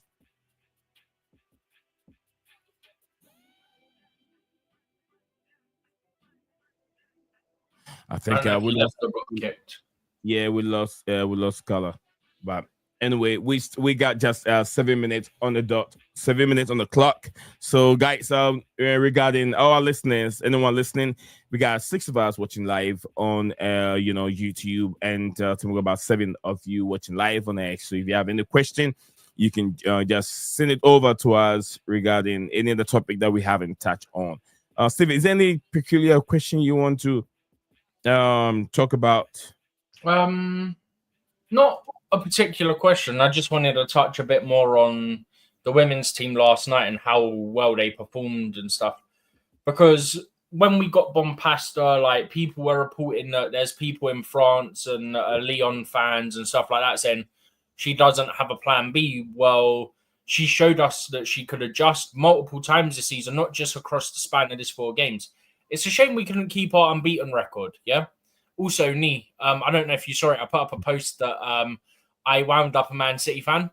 So a Man City fan had put something up and I found it because they said, just because Arsenal done it to a shite Real Madrid team, it don't mean that Chelsea are going to do it to Man City because Man City aren't Real Madrid, yeah? All I did, right? I put the roll in the laughter face and the wave. I got blocked. And then they made their account private. All I did was put that. And they blocked me and then they privated their account so nobody could see what they tweeted. But if you go chat rubbish, yeah, you should be able to take it back. That's what football's about, yeah?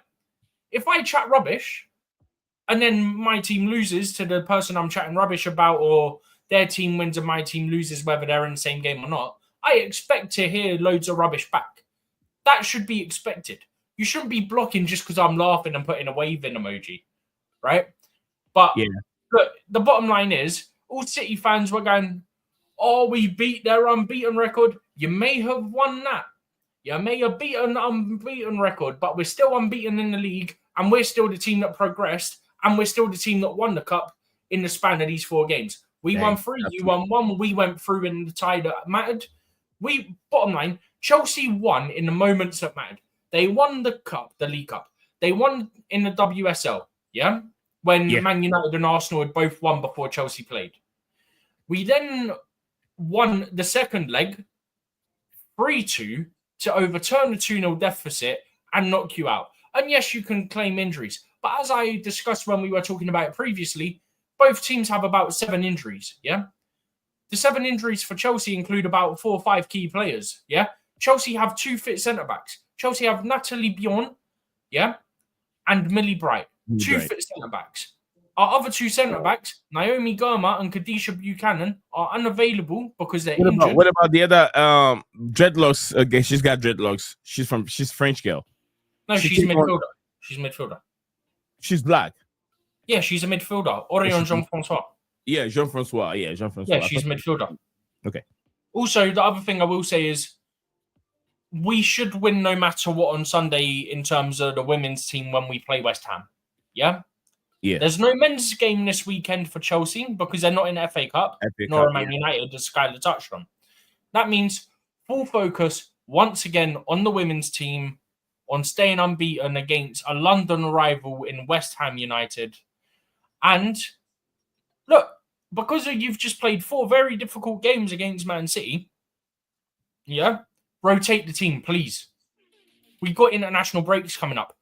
Start Ashley Lawrence instead of Lucy Bronze because Lucy Bronze played all 4 of those games, 90 minutes in all of them. Same with Millie Bright. Rest her. Start Nusgun in defence if you have to at centre-back, yeah, because we got no other centre-back. You could still start Natalie Bjorn because she got rested for 1 of the games. Yep. You could start Neem Childs.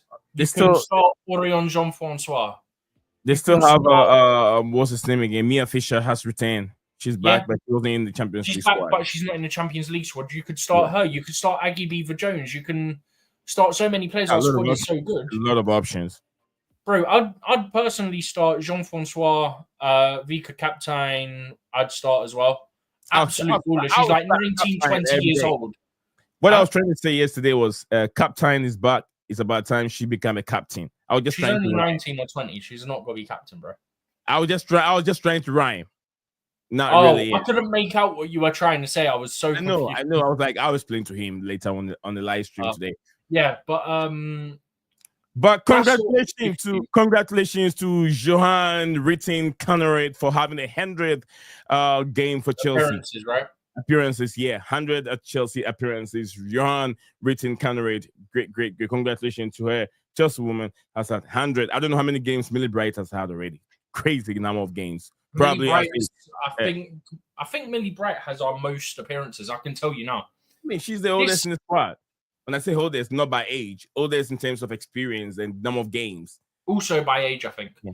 I Also can't remember exactly when I took this picture, if I can find it. And I can't remember if it's league specific. I think it's league specific. It could be all competitions. Okay. But at the time of me finding this, Yes, Millie sir. Bright had 284 appearances. This was on Monday, so we've played one more game since then. So if this is all competitions, then it'd be 285. You then got Erin Cuthbert with the second most. You've got Sophie Ingle with the fourth most. You've got Guro Wrighton with the 10th most. Neem Charles already has the 19th most. Sam Kerr has the joint 29th most. Reeton Canarid has now, it's all competitions. And Reeton Canarid now has the 38th most. You know, it comes. Lauren James has the 43rd most. Lauren James, yeah, shout out to Lauren James. Big up to Lauren James is on 90.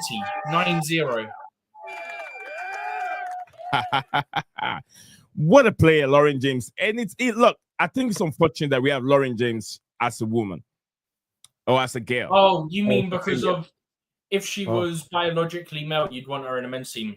Oh, yeah. I don't know how I remember because it took me a second, and then I realized you'd sent a message about something like this yesterday. Yeah. It's unfortunate that she's a female or she's a girl, whatever she is, that she's not male. Because she is so whatever she carries the ball.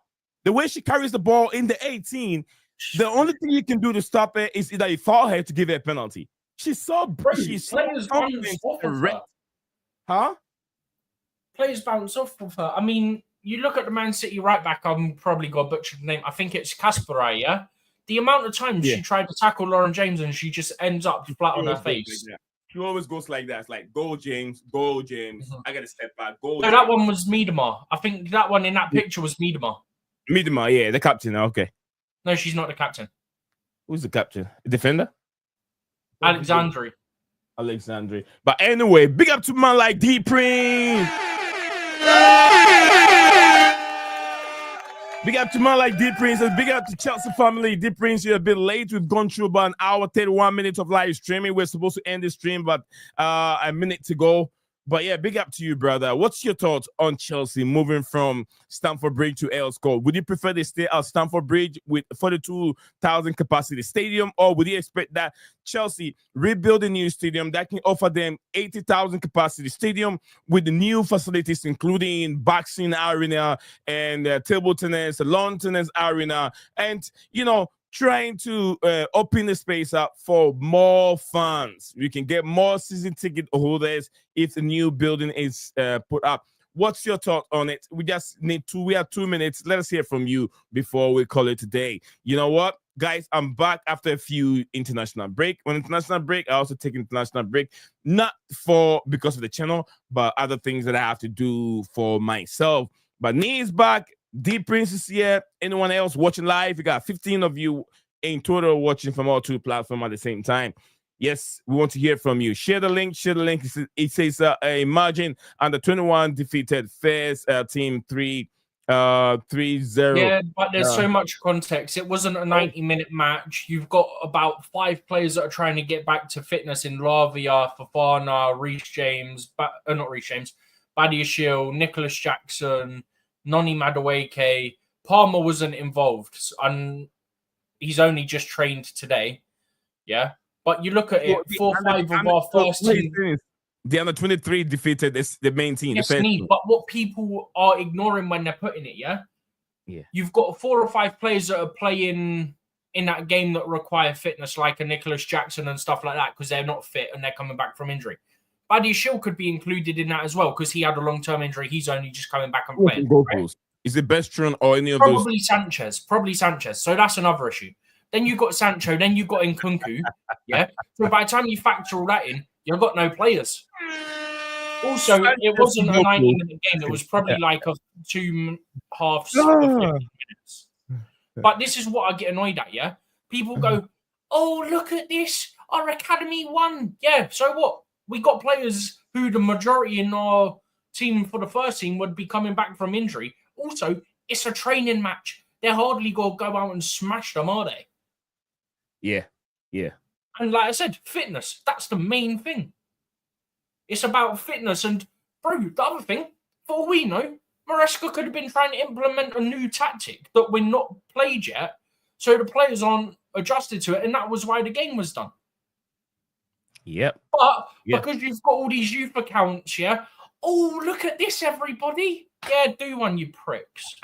I'm so sick of those accounts. Support Chelsea, not Cobham. Yeah? Not difficult. Yeah. You can like the academy. I like the academy. We got some really talented players. Academy. But the way some people talk, they're Cobham FC, not Chelsea FC, yeah? And they're the people who are the issue. Because they'll go, oh, look, all these players should get debuts now. It's not how it works. All right. Big up to Big Brother in the studio or in the chat. Big up to Big Brother Mas from the Mas Sports World in here. Big up to Mas. Oh yeah.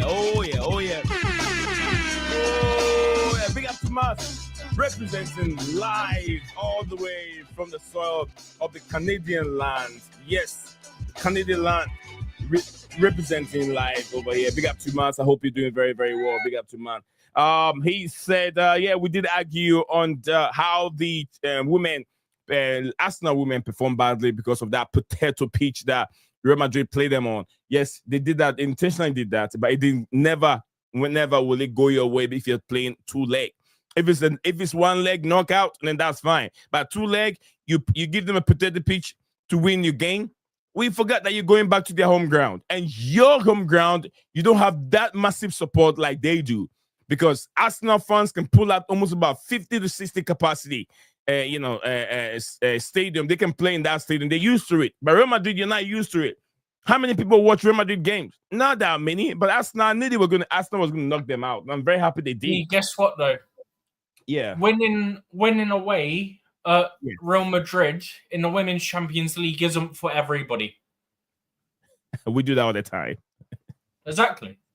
Yeah, Chelsea women beat them home and away all the time. Real Madrid are, one of our teams that we always. It's like Chelsea and Tottenham Hotspur. Every season, we know that it is a 6 point for Chelsea. Every season, Chelsea know that the least we can do is 4 points from Arsenal. The least we can do. It's always going to be a win at Stamford Bridge, a win at White Hart Lane, or a point. A draw game at White Hart Lane. It's always there for us. So when we do that calculation, we know it's like Chelsea women winning the WSL. It's almost inevitable. Big women and men's Champions League match upcoming April. Absolutely. Then one more from Must said that Sheffield United, Coventry today. Today, guys, if you're looking for a game to watch, that will be you go to turn your TV on. If you have ESPN, if you have Paramount Plus, definitely you might have one of these. I'm advertising for them, but they're not paying me. In the UK, it's on ITV4, I think, for anybody that's in the UK. Watch it. Yeah, ITV what, Stephen? ITV4, I believe. ITV4. If in the UK, you can tune into that. Gunnerman says, well, Gunner girls, just like you guys, try to bug our men for never winning Champions League. Will Arsenal ladies have the women? Is it moment or I'm not sure exactly. Won it. They won it. Okay. Haven't. The difference is Chelsea men have won it twice. Arsenal women have won it, right? They've won it before. Yeah. The Champions League. Also, Chelsea could have won it more if it weren't for corrupt officials getting us eliminated. That one against was it Real Madrid or Barcelona? No, that was Barcelona last year. That was literally gave a penalty that shouldn't have been a penalty. Outside the line. She stood there after she gave it, and she's going.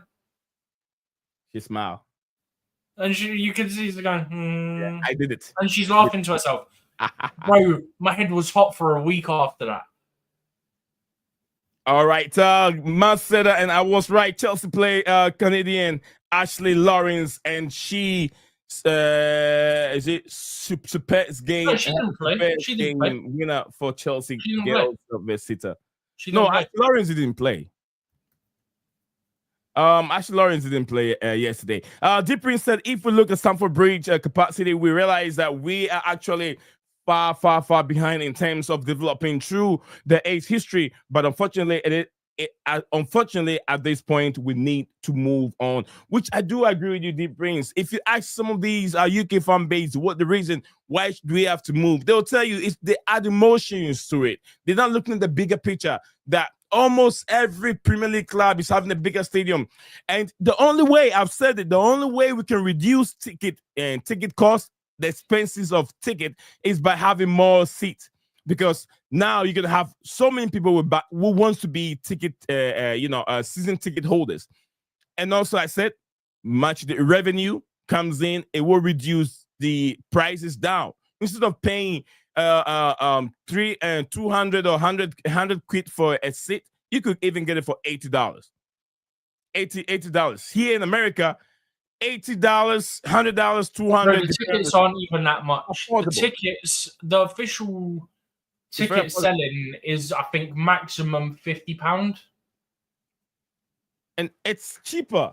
It's cheaper here in America. It's even expensive, but no one cries about it. No one cries about it over here in America. No one cries. It's a UK fan. So the stadium is just 42,000 capacity stadium. It's too small. Way too small. And when Sunderland get promoted to the Premier League, it means that Chelsea will be the 11th football club with the smallest or the biggest stadium in the Premier League. 11th. That's too small. You get what I'm saying? A club of that stature need almost about 60 to 80 capacity stadium with new facilities that can host different events. So when the stadium is not hosting a football game, we can have other events that can host other sporting events like basketball, like lawn tennis, like boxing, like American easy examples, right? Yes, boxing, sir. American football, rugby, concerts. Four main things. Brings a lot of money. And then if there's enough space after building, say, an 80,000 capacity stadium, you could potentially find a way to fit a basketball arena in there as well, of say 15,000 people, and then you could have NBA games there. All right, Matt said, but you do not accept that Henry and Gunners were shifted to Champions League title by referees being paid by Barcelona, which has proven they were doing that. Funny brings up Chelsea's women lost to Barcelona. Oh, I do understand. Look, brother, you don't get the point. Many times. The ref literally made it blatant in the moment, She gave a penalty, stood there laughing and smiling to herself about giving it. It was so obvious. That's why we get annoyed. Because it was blatant in the moment that it wasn't a penalty. And she gave it for BS because she literally stood there smiling and laughing after giving it. I mean, if you talk about robbery, Chelsea have been robbed many times. Look at, I can't remember the exact year, but if you can remember that bald head, the Norwegian referee, who really robbed us in our own ground. Penalties, many fouls. The Barcelona game for the women was at Stamford Bridge as well last year. There you go. And the men at Stamford Bridge, where Didier Drogba said, we is finished. We are done. It's a disgrace. It's a disgrace. Look at that game. Almost about, we're supposed to eliminate Barcelona from that competition. Same Barcelona again. Same Barcelona. We're supposed to eliminate them, but how did it go for this Norwegian referee who later revealed that he really feel bad the way he handled that game. The Norwegian referee he never had in the game again. It was very, very bad from his side. Didn't he get banned? Yeah, he did. He did get banned. He never officiated in the game again. That was just daylight. It was so bad. Well, we could have had about 4 penalties, for goodness sake. He took money. He took money. I'm very, very sure he took money. He knew what he was doing. He took money from Barcelona. And as the report came, Mas also said that it's been revealed that they were paying money to officials to be able to win Champions League. Ref, we're being paid by Barcelona when we lost our Champions League title, so we need to stop talking about who has what title, etc. It's all I'm saying. We don't have to must. We're not stopping it. We're still gonna talk about it until Arsenal win one, and if the Arsenal win one, we'll still talk about it until they win a second one. Because I always say, look, I have so many Arsenal and Tottenham fans that try to chat rubbish to me. The ironic thing is, how are Tottenham fans of all fans talking rubbish to me, yeah? Go talk to... actually, they can't even talk to Forest. Forest are won a European Cup. Yeah. But my point... Actually, Forest are won too. But my point is, yeah... Arsenal won one. Any of those clubs... Any of those clubs chatting rubbish to me when it comes to, oh, you're in this European competition, yeah? I will say to them, okay, talk to me when you win one.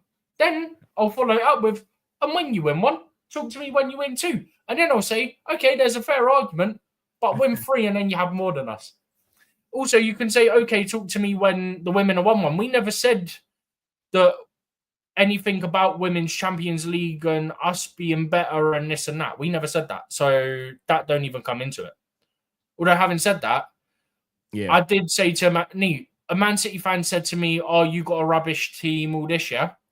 I said to him, we've won how many league titles in a row? They went, that's the league, that's not Champions League, so you're a rubbish team, you ain't won Champions League. I went, okay, but you haven't won either, so you can say that, but then we're better than you because we've won the league titles more than you, and neither team's won the Women's Champions League out of the two.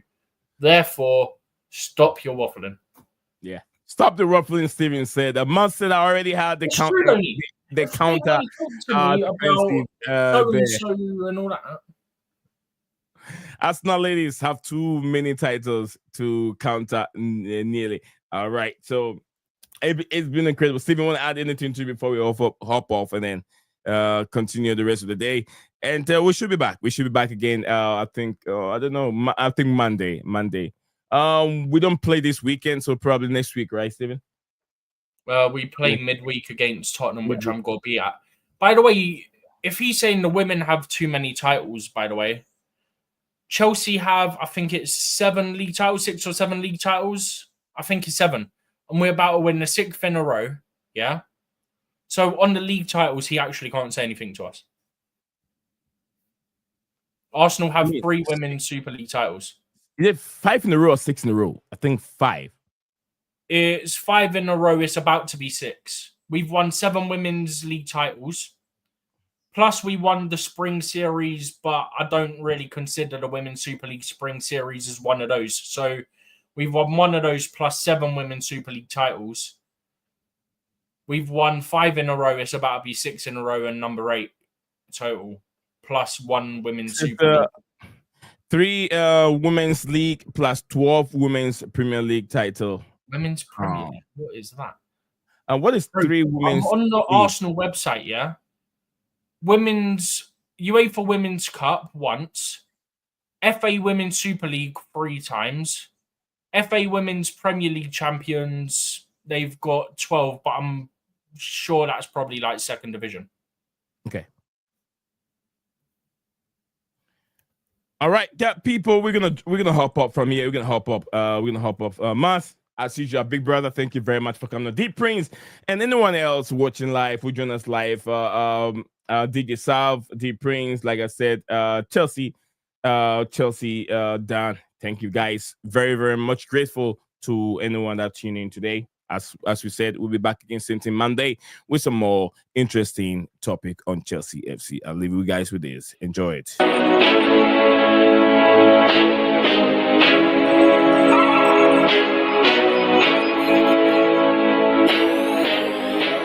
All right, before I leave, I'll say little Desperandos to Stephen G. Hang on to hope. I thought you was doing the outro after that, so I muted. Yeah, no, hang on to hope, guys. I forgot to say that. That's why I jump in back and mute my music. But guys, same time tomorrow. Adios. We'll be right back. Enjoy this. Oh, not that one. This one. Home run, touchdown, buzzer beater, do it all now. All now, top corner talking home run. Touchdown, buzzer beater, do it all now.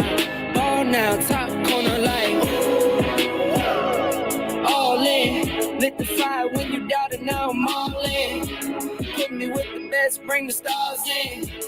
Undefeated mode, no flossing. Doubted when I lost, slide back when I win.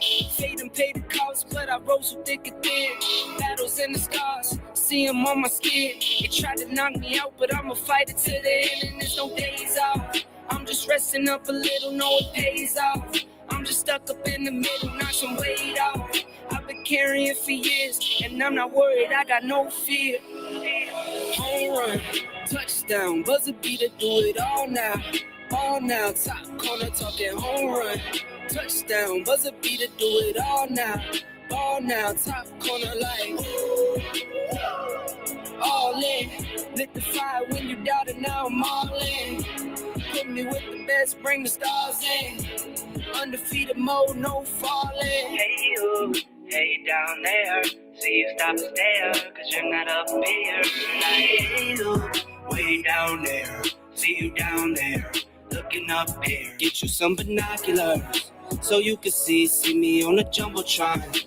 They noticed me back when I dropped top speed. It's been top speed, took a leap off the edge and you at cold feet. I'm driving head first, phone turn, phone freeze, dead spring, see all 7 tight speed. All pro, sports mode, big league. Every single time bet on myself, that's on me. East, west, north, south, all scenes. Worldwide, big waves, all seas. Same car, same clothes, still me. Only thing that changed is the change that's on me. Home run, touchdown, buzzer beater, do it all now. All now, top corner talking home run. Touchdown, buzzer beater, do it all now. Ball now, top corner like all in. Lit the fire when you doubted, now I'm all in. Put me with the best, bring the stars in. Undefeated mode, no falling.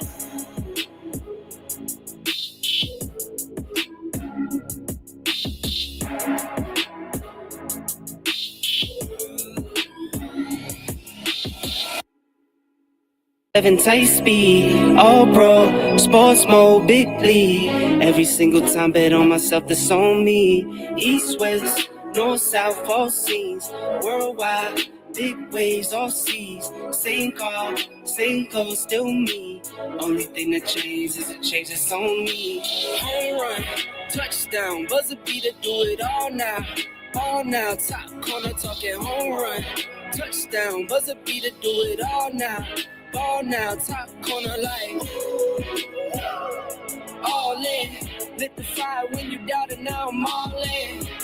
Put me with the best, bring the stars in. Undefeated mode, no falling.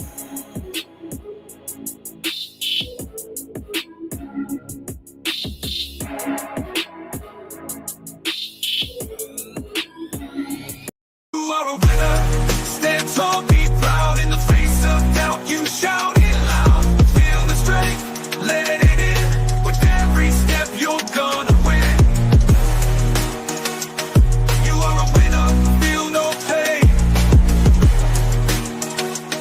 You are a winner, feel no pain. Yeah, I woke up feeling like a champion. Every move I make, I got the stamina. Eyes on the prize, never lose sight. Grinding every day, pushing through the night. Got the fire in my soul, never back down. In the ring of life, I'm the one with the crown. Sweat and tears, yeah, I paid the cost. Every battle fought, I'm never lost. Hit the ball, feel winner. Stand tall, be proud. In the face of doubt, you shout it loud. Feel the strength, let it in. With every step, you're gonna win. Every challenge met, every goal in sight. In the gym, on the grind, it's a warrior's fight. From the bottom to the top, yeah, I've been there. With the heart of a lion, I face the dead. No